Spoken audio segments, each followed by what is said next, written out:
الاماميه. محاوله من مهند اللاعب واقع على ارضيه الملعب. اكرم هوسه، سلامات يا اكرم، ما تشوف شر يا اكرم. برافو يا بصاص، برافو. البصاص يخرج الكره خارج ارضيه الملعب للاطمئنان على سلامه اللاعب اكرم هوسه. اكرم واقع على ارضيه الملعب. سلامات يا اكرم، ما تشوف شر ان شاء الله.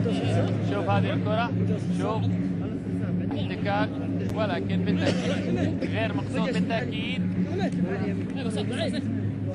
إذن يغادر اكرم لاستكمال العلاج خارج ارضيه الملعب. سلامات يا اكرم، تصويبه من بعيد، لكن الخطر كان بالنسبه للاهلي، تدخل فيه الحارس فواز، وهنا خطا ياتي على البصاص وبطاقه صفراء في اللقطه الماضيه.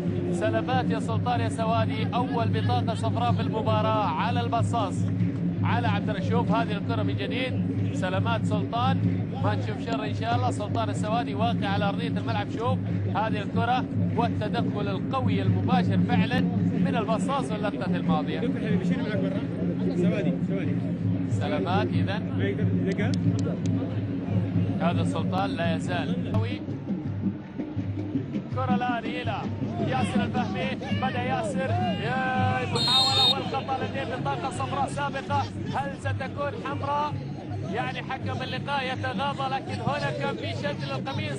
وشوف شوف شوف هنا اصرار، وبالتالي الخطا موجود ويستحق عليه بطاقه صفراء. يجب ان نتحدث عن هذا الامر، ولكن حكم اللقاء عبد الرحمن المالكي لم يشهر البطاقه الصفراء. لكن النادي الاهلي هو الفريق الذي حقق العلامه الكامله الى نقطتين، نتيجة التعادل أمام فريق نادي الاتفاق و8 انتصارات.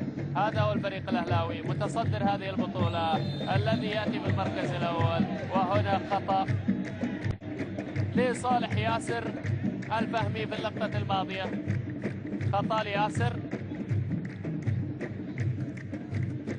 هذا ياسر، شوف هذه الكرة، شوف الإعاقة أيضا من البصاص. على البصاص الحذر على عبد الرحمن بصاص.